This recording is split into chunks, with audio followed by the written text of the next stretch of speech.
Assalamualaikum warahmatullahi wabarakatuh. Semakin banyak belajar, semakin tahu diri bodoh.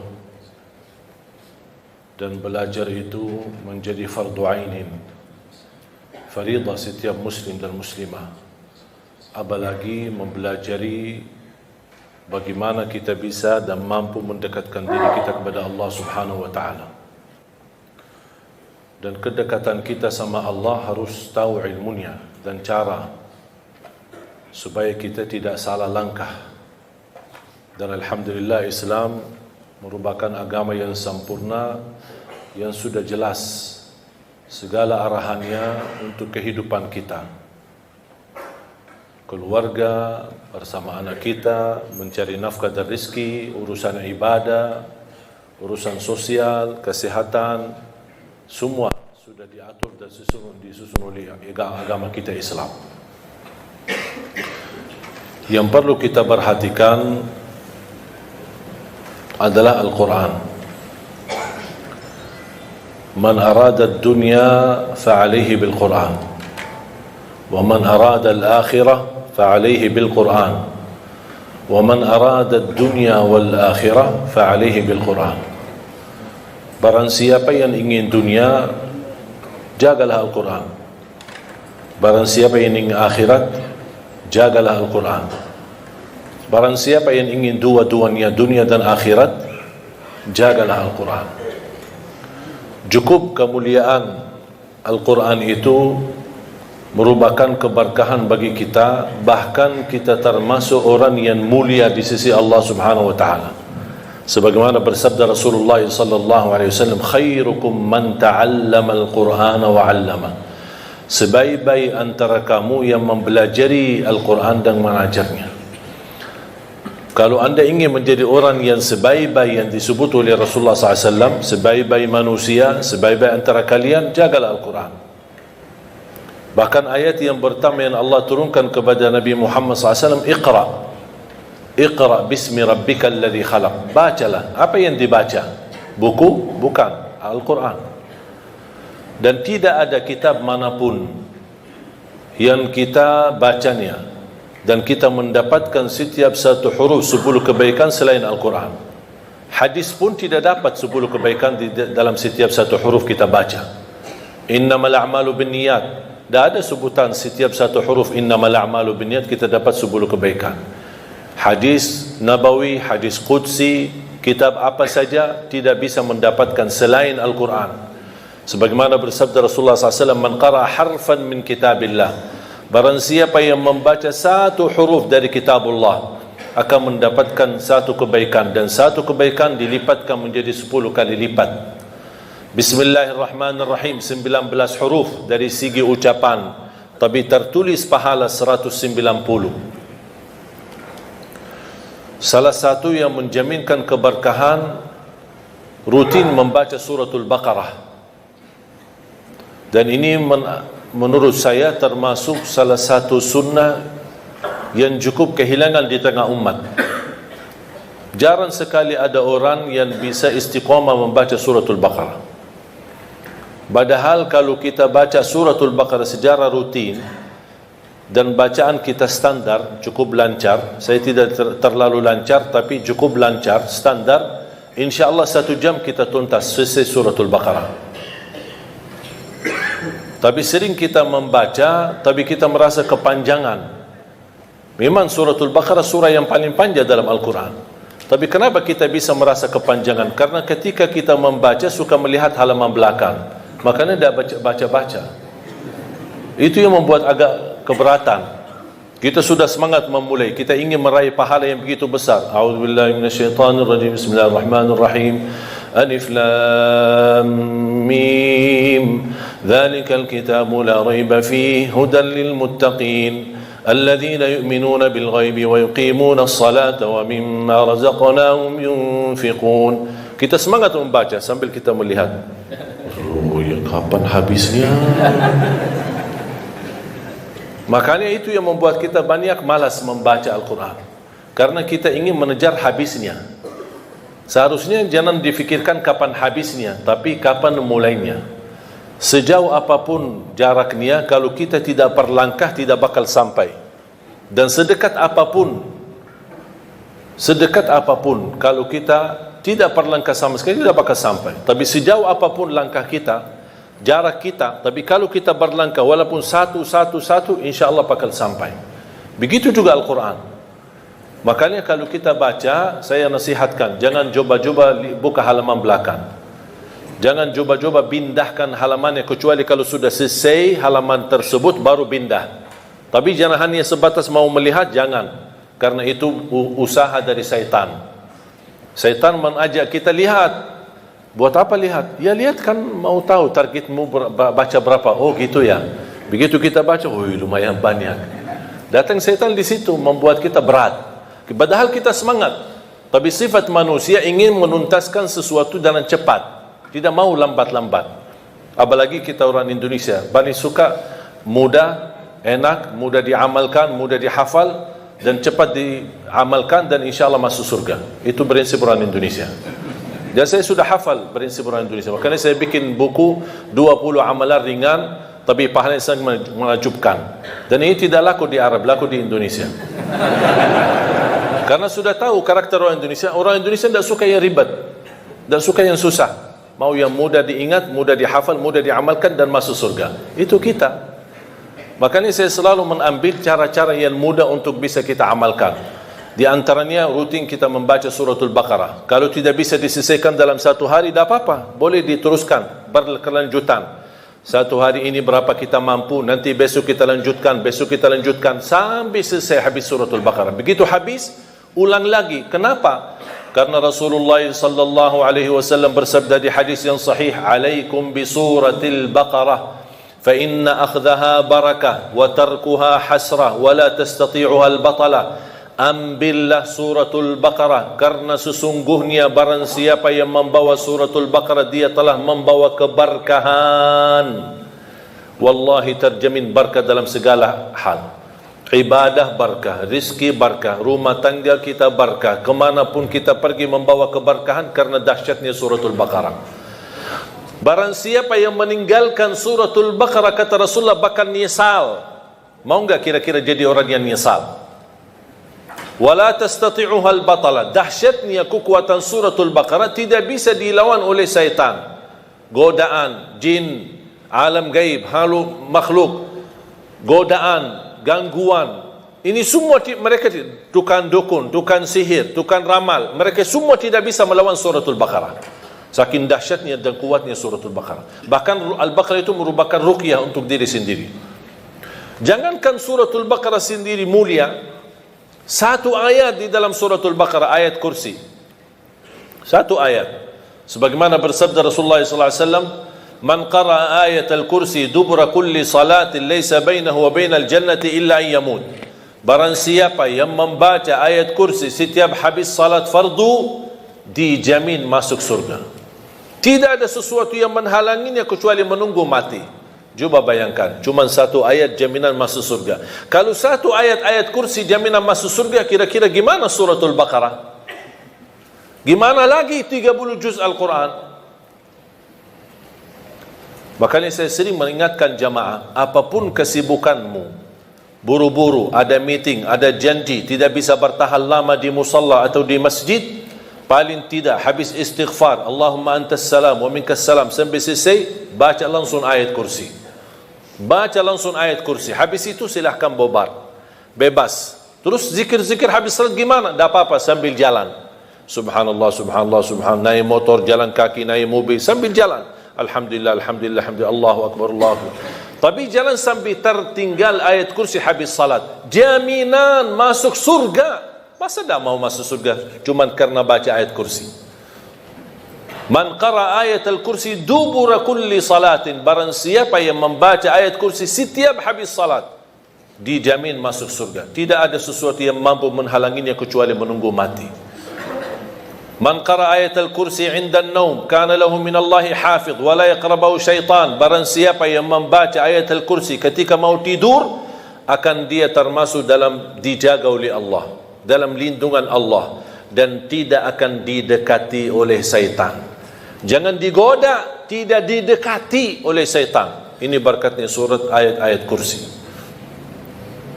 Jamaah sekalian dimuliakan Allah Subhanahu wa taala. Banyak keberkahan dalam Al-Quran. Banyak anugerah, banyak kenikmatan. Salah satu amalan sederhana, tapi Rasulullah SAW tidak pernah tinggalkan.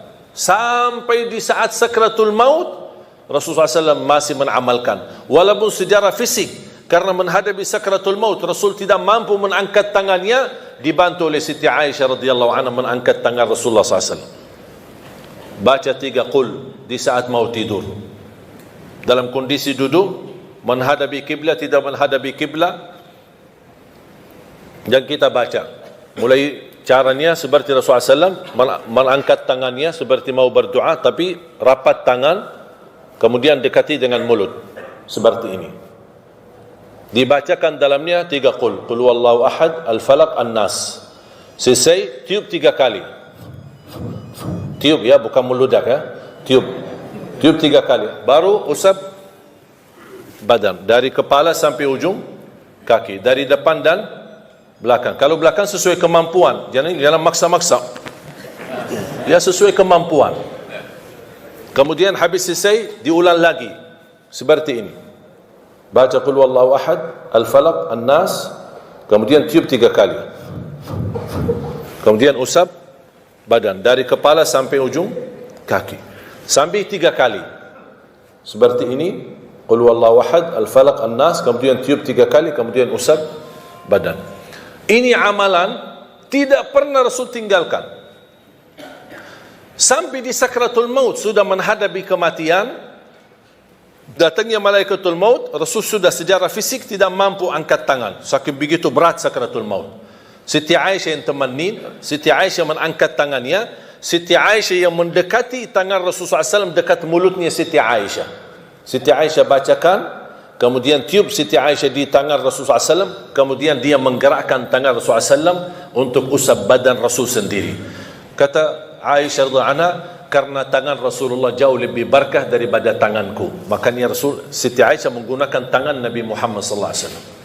Boleh kita berarti dalam contoh ini, kalau kita punya anak-anak sudah tidur duluan, kita boleh bacakan sambil tiup tangan kita, kemudian usap badan anak-anak kita. Wallahi amal itu dahsyat. Gangguan, sihir, hasud, mata orang, dengki, macam-macam orang yang mau menyakiti kita, insya-Allah dalam lindungan Allah Subhanahu wa taala. Disembuhkan dari segala penyakit rohani maupun jasmani. Dan ini disunnahkan setiap waktu mau tidur di malam hari. Berarti subhanallah, setiap kita ada ikatan sama Al-Quran, selalu kita akan dijaga oleh Allah Subhanahu wa taala. Bapak Ibu jamaah sekalian, tugas kita cuma satu, berkenan temani Al-Quran di dunia. Berkenan temani Al-Quran di dunia, berteman sama Al-Quran di dunia. Itu hanya tugas kita, itu aja. Tahu enggak apa yang akan dibalas oleh Al-Quran? Kalau kita berkenan berteman sama Al-Quran di dunia, Al-Quran akan balas bukan hanya satu, tapi banyak sekali. Al-Quran akan berkenan temani kita di dunia. Al-Quran akan berkenan temani kita saat sakratul maut. Al-Quran akan berkenan temani kita saat kita di alam kubur, hayat barzakh, sendirian. Al-Quran akan temani kita saat menghadapi munkar nakir. Al-Quran akan temani kita saat dibangkitkan oleh Allah Subhanahu wa taala. Al-Quran akan temani kita saat dihisab. Al-Quran akan temani kita saat jalan di atas sirat menuju surga. Apakah begitu sampai ke pintu surga Al-Quran melepaskan? Tidak. Al-Quran masih berkenan temani kita sampai masuk surga. Apakah begitu masuk surga Al-Quran meninggalkan? Tidak. Masih Al-Quran bersama kita sampai naik ke derajat yang tertinggi di dalam surga Allah. Kata Rasulullah sallallahu alaihi wasallam, yuqalu liqari al-Quran, iqra warqa warattil kama kunta turattilu fid dunya fa inna manzilataka 'inda akhir ayatin taqra'uha. Sebagaimana kata Rasulullah SAW, nanti ahlul Quran di dalam surga disuruh baca, naik, baca, naik, dan tertil sebagaimana kamu tertil di dunia, karena posisimu di mana kamu berhenti baca, itulah derajatmu di dalam surga Allah Subhanahu wa taala. Kata Siti Aisyah radhiyallahu anha, Adadu darajatil jannah bi'adadi ayat Al-Quran. Falaysa fi ahli al-jannati a'la darajatan min ahli Al-Quran. Jumlah tingkatan dalam surga Allah sesuai jumlah ayat Al-Quran. Oleh karena itu tidak ada yang lebih tinggi di dalam surga Allah daripada ahli Al-Quran. Coba bayangkan, tidak ada sesuatu amalan yang bisa menemani kita di dunia sampai akhirat, bahkan sampai menuju surga selain Al-Quran. Banyak amalan yang lain, sedekah, puasa, salat, ada manfaatnya. Tapi yang berteman kita, menemani kita, bersama kita sampai ke surga, bahkan di dalam surga, masih membawa kita naik ke derajat yang tertinggi, itu Quran. Makanya fantas kita memberikan perhatian sama Al-Quran. Yang aku heran, banyak orang Muslim tapi tidak mampu khatam Al-Quran. Bertahun-tahun berlalu tapi tidak khatam Al-Quran sama sekali. Saya kaget ketika saya diundang di salah satu acara syukuran. Kenapa acara syukuran? Karena ada seorang anak yang sudah khatam Al-Quran. Dan begitu saya hadir, saya fikir kalau bahasa khatam Al-Quran di kota kita di Madinah, saya ingat waktu kita di Madinah, kalau kita bilang khatam Al-Quran berarti sudah hafal. Jadi saya diundang acara syukuran, katanya ini anak saya khatam Quran. Subhanallah, Masya Allah. Begitu saya mau tes, kayaknya Ustaz salah faham. Ini kenapa? Oh, kami biasa ada budaya kalau kita khatam satu kali seumur hidup bikin acara syukuran. Oh, seumur hidup bikin acara syukuran. Masya Allah. Bukan Masya Allah, na'udzubillah. Kau berarti diajarkan, ditanamkan kepada anak kita cukup seumur hidup satu kali khatam Al-Quran. Padahal Rasulullah SAW mengajarkan kita minimal setiap bulan satu kali. Kalau Rasulullah SAW punya kebiasaan setiap minggu satu kali. Ada sebagian sahabat 3 malam satu kali. Uthman bin Affan setiap malam satu kali. Saya punya guru pagi hari 10 juz sampai siang hari baca. 10 juz yang sudah dibaca di pagi hari dia dipakai di dalam salat tahajudnya malam hari. Besoknya 10 juz yang kedua dibaca di pagi dan siang hari. Malamnya dipakai untuk salat tahajudnya. Hari ketiganya 10 juz yang terakhir juga di malam hari digunakan untuk salat tahajudnya. Berarti dia dalam 3 hari khatam 2 kali. Dalam baca siang hari dan juga salat tahajud malam hari. Pertanyaan saya, Bapak Ibu sudah berapa kali khatam Quran? Ada seorang ulama ketika menghadapi sakratul maut, istrinya menangis. Kata suaminya, jangan sedih, aku sudah berhasil menghatam Al-Quran di rumahku sendiri 5.000 kali. Imam Syafi'i setiap Ramadan khatam 2 kali dalam setiap hari, 60 kali dalam satu Ramadan.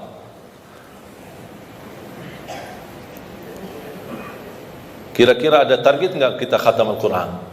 Banyak orang beralasan, saya sebenarnya ingin khatam Al-Quran, tapi saya tidak faham. Dan katanya kalau tidak faham, mendingan tidak usah baca daripada salah. Itu bisikan syaitan, bukan bisikan kiai. Ini syaitan yang berkata itu.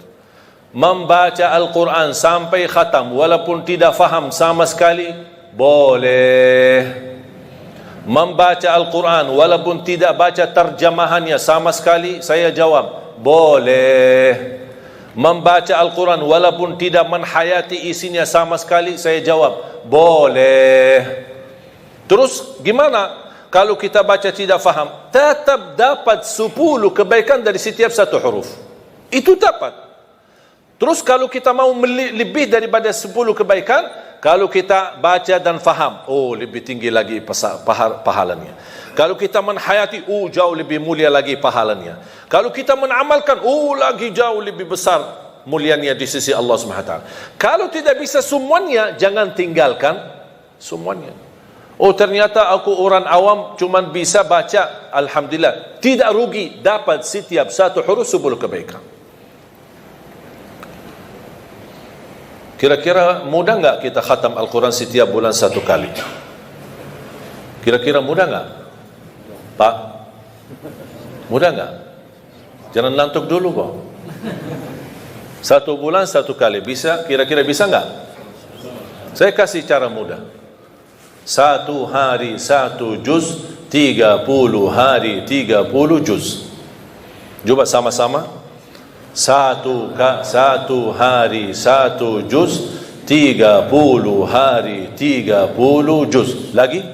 1 hari 1 juz, 30 hari 30 juz. Lagi? 1 hari 1 juz, 30 hari 30 juz. enteng kan? Enteng banget. Bagi banget lagi. Mudah sekali, tidak sulit. Tahu nggak Bapak Ibu kita butuh berapa lama untuk khatam satu kali? Pernah nggak Anda coba? Saya pernah coba. Pakai HP dan timer.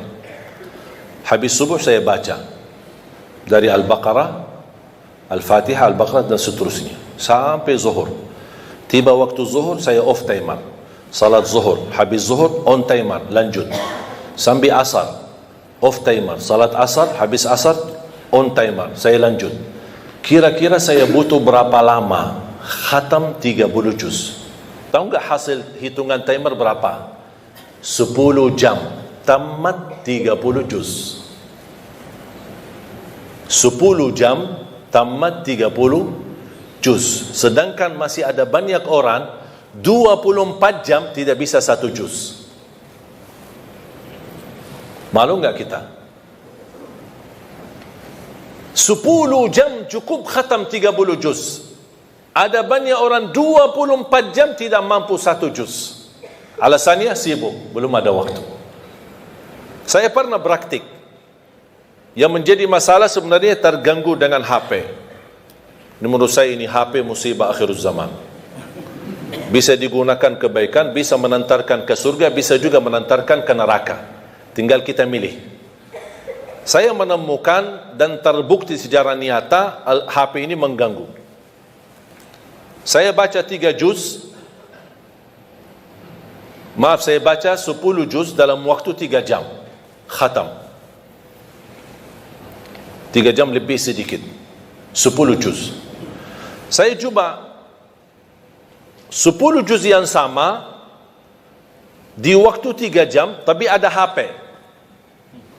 Baca sebentar, WA sebentar. Baca sebentar, angkat telepon sebentar. Baca sebentar, jawab ini jamaah sebentar. Tahu nggak hasilnya? Sudah selesai 3 jam, saya cuma dapat 2 juz, tak sampai 3 juz. Baru saya tahu, oh ini dia yang bikin masalah. Masalahnya bukan kita sengaja membuat ganggu aktivitas ibadah, tetapi kita tidak sadar. HP ini tidak sadar kita sudah terlalai dari waktu. Begitu megang HP, pertama yang bangun tidur, pertama yang dilihat HP. Begitu mau tidur, terakhir yang dilihat HP. Kemana-mana bawa pergi, bawa HP. Masuk WC, bawa HP. Coba kalau kehilangan HP-nya, oh stresnya luar biasa. Tapi kalau kehilangan istrinya, biasa-biasa.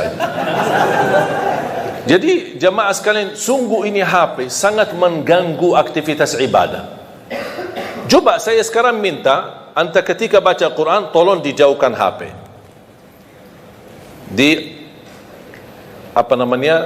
Off atau di silent, atau bisa di off-kan atau dimatikan, kalau bisa dikuburkan sekalian. Ya, biar ada.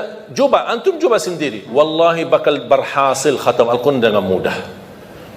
Jangan ada gangguan. Coba lihat, Allah sudah menjanjikan di dalam suratul Qamar ayat 17 dan diulangi beberapa kali di dalam suratul Qamar, walaqad yassarnal qur'ana lidzikri fahal min muddakir. Kami telah memudahkan Al-Quran untuk dipelajari. Siapa yang mau?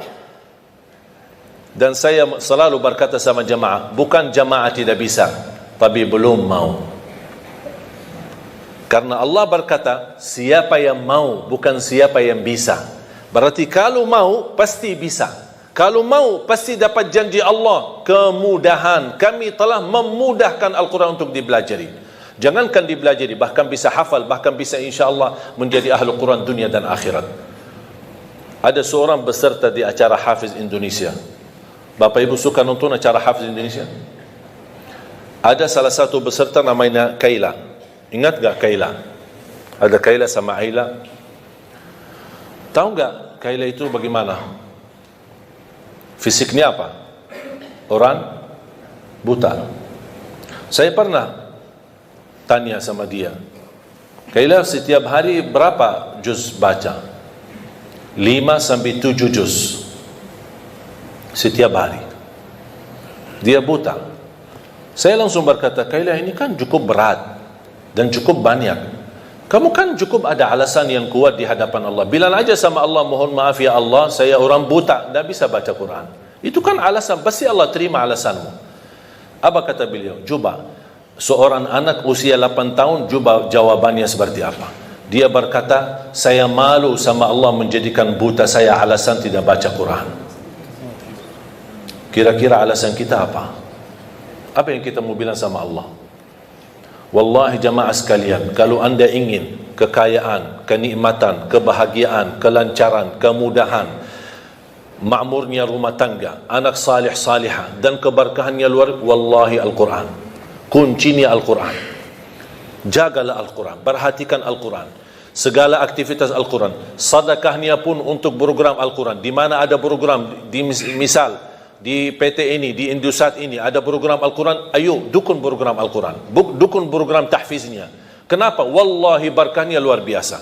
Dan segala aktivitas program Al-Quran di sini atau dimanapun yang anda dukun, yang anda sedekahin, yang anda nafkahin, yang anda bina dan pimpin, insyaAllah keberkahannya menalir sampai hari kiamat. Walaupun kita meninggal dunia, selama program ini masih jalan, anak-anak masih ngaji, Allah berikan pahalanya sampai hari kiamat. Coba bayangkan karunia Allah subhanahu wa ta'ala. Makanya saya selalu berkata, kalau anda tidak berhasil menjadi penghafal Al-Quran, jangan gagalkan anakmu. Kalau itu pun tidak berhasil, jangan gagalkan hartamu membina program Al-Quran. Supaya apa? Supaya hari kiamat kita datang, dari segi harta kita berkata, ya Allah, mohon maaf saya tidak bisa menjadi penghafal Al-Quran, saya tidak bisa jadikan anakku penghafal Al-Quran, tapi hartaku jadi saksi baik untuk Al-Quran. Mudah-mudahan kita bergabung bersama Ahlul Quran di akhirat. Makanya jamaah sekalian, tidak ada yang rugi sama Al-Quran. Saya titip terakhir amalan mudah untuk khatam Al-Quran. Tadi sudah saya kasih langkah pertama, 1 hari 1 juz, 30 hari 30 juz. Kira-kira mau nggak ya lebih mudah? Hah? Boleh? Ya. Kalau orang Indonesia ditawarkan, pasti mau. Selama masih ada yang lebih mudah, boleh. Saya kasih yang lebih mudah. Setiap waktu salat, kan ada salat 5 waktu kan? Setiap waktu salat baca 4 halaman. 4 halaman saja. 4 halaman berarti berapa lembar? 2. 4 halaman subuh, 4 halaman zuhur, 4 halaman asar, 4 halaman maghrib, 4 halaman isya. 4 halaman kali 5 berapa? 20. Quran seperti Quran Madinah atau seperti Quran Syamil, dan sudah banyak di Indonesia yang sama bentuknya sama seperti yang di Arab, itu sudah diratakan setiap 1 juz 20 halaman. Berarti kalau setiap salat 4 halaman anda sudah khatam, habis isya sudah khatam 1 juz. Jadi membaca 1 juz tidak harus sekaligus, bisa dibagi-bagi. Kira-kira cocok? Siap? Atau masih berat 4 halaman? Hah? Kira-kira masih mau lebih mudah lagi? Masih? Akan masih. Mau kan? Saya kasih lebih mudah lagi. 2 halaman sebelum salat, 2 halaman sesudah salat. Cocok? Apa 2 halaman datang? Biasa saya tahu orang Indonesia, apalagi kalau hari kerja kan suka datang lebih awal, ada yang suka. Udah, daripada nongkrong di luar tidak jelas apa, ambil air wudu, datang tahiyatul masjid, duduk sebelum sambil menunggu azan 10 menit 15 menit sudah selesai 2 halaman. Begitu habis salat sebelum bubar 2 halaman. Asal jangan bawa HP. Kalau sudah mulai megang HP, oh itu sudah terganggu. Akhirnya tidak melur waktunya, tidak bisa istiqamah. Cocok? Siap? Saya tidak akan tanya bisa, karena saya yakin bisa. Yang saya tanya, mau atau tidak? Kalau mau, pasti bisa. Mau lebih mudah lagi?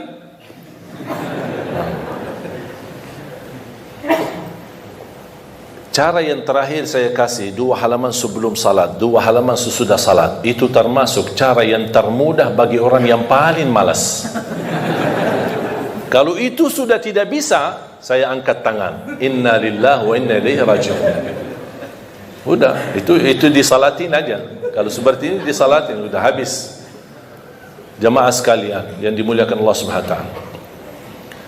Saya harap paling tidak mulai harimu baca Quran, tutupi harimu baca Quran. Paling tidak. Wallahi di antaranya antum lihat keberkahannya luar biasa. Sebelum beraktivitas, begitu bangun pagi hari, sebelum pergi ke kerja baca.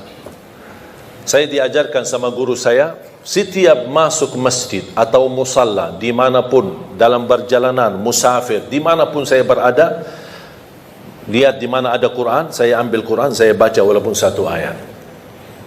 Saya tanya, kenapa wahai guru? Kata beliau, supaya berbanyak saksi di bumi. Berbanyak saksi di bumi. Semua Quran yang ada dimanapun, di masjid, di musalla, saya lagi dalam perjalanan, apalagi kemarin musafir, perjalanan safari dakwah, setiap mampir ke musalla masjid, ambil berapa Quran, depan, belakang, terus masjid musalla yang lain. Kenapa? Untuk berbanyak saksi, walaupun satu ayat. Dan lihat bagaimana semakin baik hubungan kita sama Al-Quran, semakin banyak kemudahan yang Allah berikan. Terutama suratul Baqarah. Bahkan kalau bisa, rutinkan bacaan suratul Baqarah dalam rumahmu. Karena Rasulullah SAW menjaminkan rumah yang dibacakan dalamnya suratul Baqarah tidak akan didekati oleh syaitan. Bahkan syaitan bakal kabur, lari dari rumah yang ada, yang dibacakan suratul Baqarah. Al-baitul ladzi tuqra'u fihi suratul Baqarah yafirru syaitanu minh atau yanfiru syaitanu minh. Rumah yang di dalamnya dibacakan suratul Baqarah, syaitan bakal kabur. Apapun masalah dalam rumah tangga, yakini karena banyak syaitan. Bagaimana bisa mengganti syaitan dihadiri oleh malaikat, syaitan diusir dan malaikat yang hadir? Baca suratul Baqarah dalam rumah kita. Itu dirutinkan. Dan suratul Baqarah sendiri akan menjadi naungan nanti di hari kiamat. Suratul Baqarah menjadi naungan. Allah jadikan awan di hari kiamat untuk melindungi semua orang-orang yang mencintai suratul Baqarah di dunia. Sungguh Al-Baqarah luar biasa. Mudah-mudahan Al-Baqarah ini dan suratul Quran, ayat Al-Kursi dan surah-surah Al-Quran membawa keberkahan bagi kita semua.